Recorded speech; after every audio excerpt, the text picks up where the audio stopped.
मी तुमच्या हातातलं खेळणं आहे का? भुजबळ म्हणजे बस म्हटलं की बस आणि उठ म्हटलं की उठ असं नाही. नाशकातल्या पदाधिकाऱ्यांच्या बैठकीनंतर भुजबळांचा अजित पवारांविरोधात नाराजीचा सूर. माझ्या मंत्रिपदासाठी मुख्यमंत्री आग्रही होते. मुख्यमंत्री आग्रही असताना मंत्रिपद कुणी नाकारलं ते शोधणार. मात्र पक्षाचा निर्णय अजित पवार घेतात. भुजबळांचा थेट अजितदादांकडे निशाणा.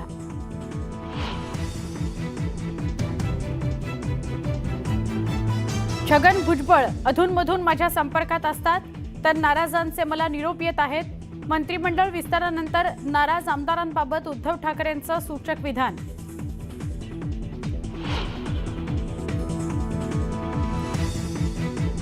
जरांगेंविरोधात भुजबळांना टोकाची भूमिका घ्यायला लावली. त्यांनी थोडा संयम बाळगायला हवा होता. मधल्या काळात त्यांचा पुरेपूर वापर झाला. राऊतांची भुजबळांवर जहरी टीका. गेल्या 24 तासांपासून अजितदादा कुणालाच भेटले नाहीयेत. अधिवेशनाच्या पहिल्या दिवशीही दादांची अनुपस्थिती. भुजबळांच्या नाराजीनं राष्ट्रवादीत वादाच्या चर्चांना उधाण.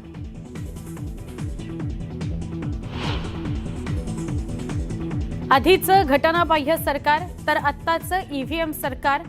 आरोप तेच सरकार बनले. आता त्यांची ओळख करून देण्याची मुख्यमंत्र्यांवर वेळ. उद्धव ठाकरेंची महायुती सरकारवर टीका.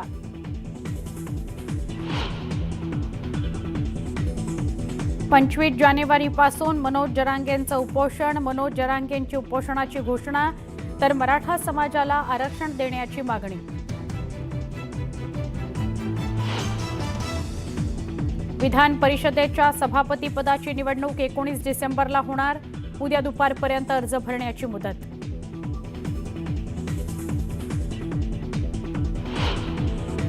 रणजितसिंह मोहिते पाटलांना भाजपकडून कारणे दाखवा नोटीस. लोकसभा आणि विधानसभा निवडणुकीत पक्षविरोधी काम केल्याचा ठपका. वन नेशन वन इलेक्शन विधेयक लोकसभेमध्ये सादर. काँग्रेस, उबाठा, समाजवादी पक्षानं केला विधेयकाला कडाडून विरोध.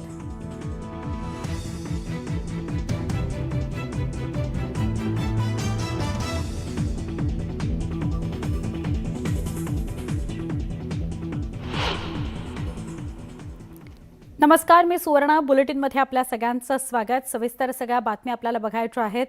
गेले 2 दिवस चर्चेत असलेला विषय आहे तो म्हणजे छगन भुजबळ यांची नाराजी आहे. आजही ते नाराज होते आणि आज त्यांनी नाराजी उघड बोलूनही दाखवली.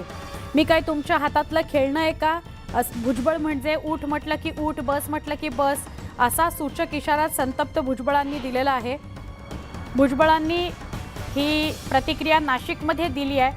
अधिवेशन सोडून ते नाशिकला गेले आणि नाशिकमध्ये सगळ्या समर्थक कार्यकर्त्यांशी बोलले. त्यावेळेला त्यांची प्रतिक्रिया आलेली आहे. महायुतीच्या पहिल्या मंत्रिमंडळ विस्तारात मंत्रिपद न मिळाल्यानं भुजबळ नाराज आहेत आणि ती नाराजी त्यांनी उघड बोलून दाखवली. मंत्रिपद कुणी नाकारलं ते शोधण्याचा प्रयत्न सुरू आहे असंही ते म्हणाले. फक्त मंत्रिपदाचा नाही पण अवहेलना झाली याची खंत वाटते असं ते म्हणाले.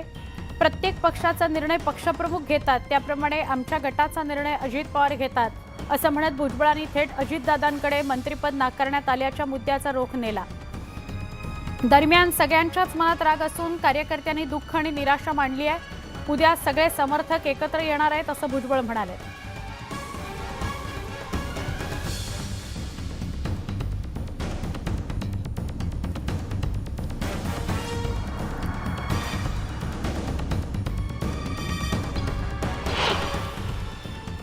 चार 6 महिन्यापूर्वी त्यावेळेला होय, त्यावेळेला माझं ऐकलं नाही.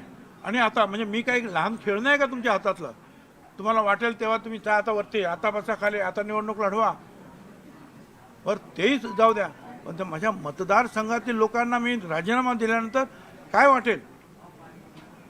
आणि मी त्यांना सांगितलं मी नक्की जायला मला जायचं आहे, पण मला थोडे दिवस द्या. माझ्या मतदारसंघामध्ये माझी काही कामं आहे ती पूर्ण करतो, लोकांची समजूत काढून मग जाऊ. म्हणजे तुम्ही म्हणणार बस बस उठ. छगन भुजबळ तसा मनुष्य नाही. शोधावं लागेल ना, तोच तो प्रयत्न चालू आहे. कुणी नाकारलं आणि कुणी नाकारलं तरी शेवटी जे आहे त्या पक्षाचा जो प्रमुख आहे, BJPचा प्रमुख जे आहेत तिथले सरकारमधले ते देवेंद्र फडणवीस आहेत, ते निर्णय घेतात. शिंदे गटाचे जे प्रमुख आहेत ते शिंदे साहेब आहेत, ते त्यांच्या गटाचा निर्णय घेतात. आणि बाकीचं काही असलं तरी आमच्या गटाचे जे प्रमुख आहेत अजित पवार, ते त्यांचा निर्णय घेत असतात. बाकी काय सगळे सांगत असतात, प्रत्येकालाच मंत्रिपद पाहिजे असतं. मीच सांगितलं होतं लोकसभेमध्ये उभे राहा म्हणून. होळीच्या दिवशी मी इकडे आम्ही निघालो, आम्हाला ताबडतोब म्हणे परत या. आणि त्यांनी सांगितलं की मोदी साहेबांनी आणि अमित शाह साहेबांनी सांगितलं की नाशिकला भुजबळच उभे राहणार. मी म्हटलं बरं, आमची तयार नाही, आम्हाला तुम्ही एकदम शॉक दिला. 24 तास द्या, आम्ही उद्या सांगतो तुम्हाला. परत उद्या गेलो, म्हटलं बाबा दुसरं कोणाला, समीरला उभं करणार, दुसरं कोणाला नाही. म्हणजे तुमचं नाव त्याने प्रकर्षण घेतलं, तुम्ही उभे राहा. मग 1 महिना मग आम्ही इथे आलो. काय सगळी तयारी झाली आणि एक चांगलं वातावरण निर्माण झालं. 1 आठवडा झाला, 2 आठवडे झाले. खरं म्हणजे जर तुम्ही आम्हाला एवढ्या यांनी सांगितलं की तुम्हाला उभं राहायचं आहे, तर 8 दिवसामध्ये तुम्ही नाव जाहीर करायचं, 15 दिवसात करायचं होतं. पण 1 महिना झाला तरी सगळ्यांच्या अख्ख्या महाराष्ट्राची नावं जाहीर झाली, आमचं नाव जाहीर होत नाही. मग मी म्हटलं ठीक आहे, आता माघार घेतो. कारण मी अशा प्रकारचे जे आहे आस लावून डोळे लावून बसणार नाही तुमच्या तिकिटासाठी.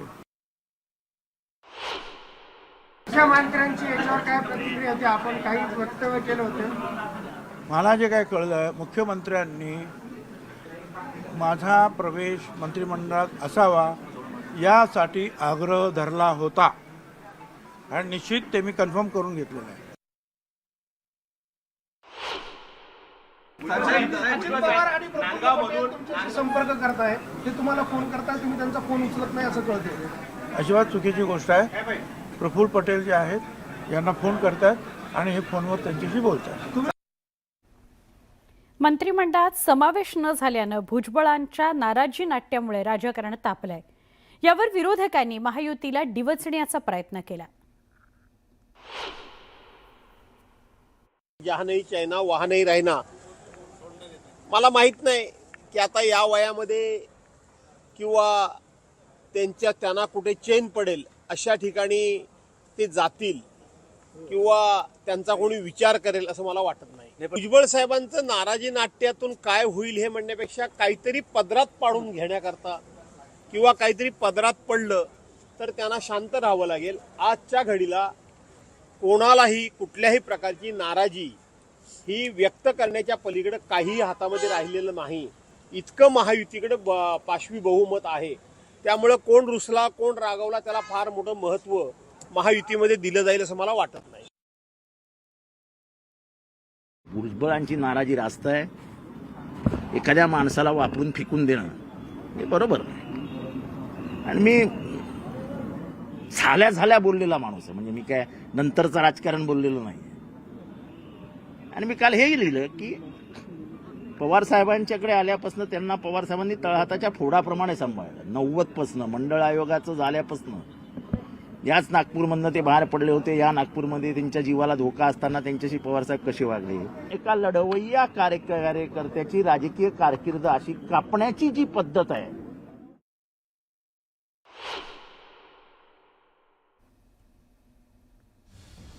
मंत्रिपद न मिळाल्याने छगन भुजबळ नाराज आहेत. या सगळ्याविषयी आपण थेट बोलण्याकरता जाऊया, माहिती घेण्याकरता जाऊया आमचे प्रतिनिधी लक्ष्मण घाटोळ यांच्याकडे.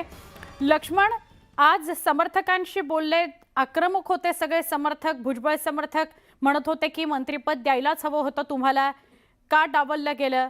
उद्या समता परिषदेचे सुद्धा सगळे कार्यकर्ते एकवटणार आहेत, काय सांगाल, काय वातावरण? सुवर्ण, मी आता नाशिकच्या येवल्यामध्ये आहे. अर्थात हा येवला विधानसभा मतदारसंघ जो आहे तो छगन भुजबळांचा मतदारसंघ आहे आणि याच मतदारसंघामध्ये छगन भुजबळ आता कार्यकर्त्यांशी आणि या मतदारसंघातल्या मतदारांशी चर्चा करत आहे. आतमध्ये एक बैठक सुरू आहे सगळ्या कार्यकर्त्यांची आणि पदाधिकाऱ्यांची, आणि या बैठकीमध्ये स्वतः छगन भुजबळ हे देखील आतमध्ये आहे आणि ते देखील या कार्यकर्त्यांशी संवाद साधत आहे. कार्यकर्त्यांच्या भावना ऐकून घेतल्या जात आहे, कार्यकर्त्यांच्या नेमक्या तक्रारी काय आहे त्या समजून घेतल्या जात आहे, आणि यासाठी स्वतः छगन भुजबळ आज येवल्यामध्ये आलेले आहे. येवल्यामध्ये ही जी दृश्य दिसत आहे ती बैठकीची आहे, आणि या बैठकीमध्ये स्वतः छगन भुजबळ आहे आणि सगळे कार्यकर्ते जे आहे ते त्यांच्या भूमिका ज्या आहे त्या छगन भुजबळ यांच्यासमोर मांडत आहे. आपला वापर केला जातोय, आपल्यावर अन्याय केला जातोय, आणि त्यामुळे आपल्यावर होणारा अन्याय जो आहे तो जर आपल्याला बाजूला करायचा असेल तर मात्र आपल्याला आता भूमिका घ्यावी लागेल. अशा प्रकारची भूमिका जी आहे ती या सगळ्या कार्यकर्त्यांची आणि पदाधिकाऱ्यांची आहे, आणि त्यामुळे आता जर आपण बघितलं तर छगन भुजबळ नेमकी काय भूमिका घेणार याकडे महाराष्ट्राचं लक्ष आहे. मात्र छगन भुजबळ हे नाराज आहे, हे आता लपून राहिलेलं नाही आहे. त्यांची नाराजी आहे ती मंत्रिपदाची नाही आहे, तर त्यांना सन्मानपूर्वक वागणूक दिली नाही असं ते म्हणाले. मला काय बाहुला समजलात का असं देखील तेच म्हणालेत. आणि या सगळ्यामुळे छगन भुजबळ आता पुढची भूमिका काय घेता हे बघणं महत्त्वाचं असणार आहे. उद्या सकाळी 11 वाजता नाशिकमध्ये एक त्यांच्या समर्थकांचा मेळावा पार पडणार आहे. त्या मेळाव्याला महाराष्ट्रातल्या वेगवेगळ्या जिल्ह्यांमधले समर्थक कार्यकर्ते जे आहेत ते भुजबळांसोबत असणार आहे. भुजबळ या सगळ्याच्या बाबतीत त्यांच्यासमोर नेमकी काय भूमिका घेतात हे बघणं महत्त्वाचं आहे. आपण जर ही दृश्य बघितली तर ही बैठकीची आहे. समीर भुजबळ देखील आपल्याला या बैठकीच्या बाहेर दृश्यांमध्ये दिसत आहे. स्वतः शैपाली भुजबळ असतील, समीर भुजबळ असतील, दिलीप खैरे असतील, हे सगळेच नेते जे आहेत ते आपल्याला दृश्यांमध्ये पाहायला मिळतात. उद्याची त्यांची रणनीती काय असणार आहे ती ठरवली जाते. उद्या महाराष्ट्रातल्या कुठल्या कुठल्या भागातनं नेते कार्यकर्ते जे आहेत ते या बैठकीला येणार आहेत हे सगळं याच्यामध्ये आजच्या या येवल्यामध्ये उपस्थित आहेत, आणि भुजबळ जिथे आता समर्थकांशी बोलतायत त्याच ठिकाणीहून ते आपल्याला माहिती देत आहेत. धन्यवाद लक्ष्मण माहिती दिल्याबद्दल. भुजबळांबद्दल वाईट वाटतं, अनेकांची अशी अवस्था झाली आहे, अशी खोचक प्रतिक्रिया उद्धव ठाकरेंनी दिली.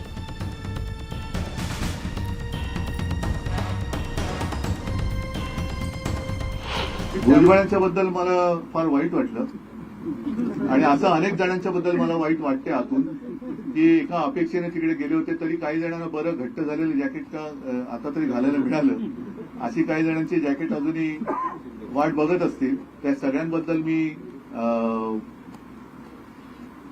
काय व्यक्त करतो, सहानुभूती व्यक्त करतो.